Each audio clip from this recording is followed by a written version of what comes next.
ایک دن امیر المومنین حضرت علی ابن ابی طالب مسجد کے دروازے پر اپنے خچر سے اترے۔ آپ رضی اللہ تعالیٰ عنہ نے اپنا خچر حفاظت کے خیال سے ایک شخص کے حوالے کیا اور مسجد میں تشریف لے گئے۔ آپ کے جانے کے بعد اس شخص کے دل میں خیانت آئی اور اس نے آپ کے خچر کی لگام نکالی اور فرار ہو گیا۔ حضرت علی رضی اللہ تعالیٰ عنہ نماز سے فارغ ہو کر جب مسجد سے باہر تشریف لائے تو آپ رضی اللہ تعالیٰ عنہ کے ہاتھ میں 2 درہم تھے۔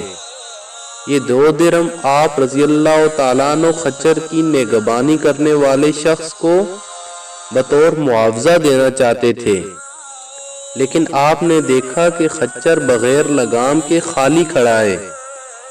بہرحال آپ بغیر لگام کے خچر پر سوار ہو کر گھر پہنچے اور اپنے غلام کو 2 درہم دیے کہ وہ بازار سے دوسری لگام خرید لائے۔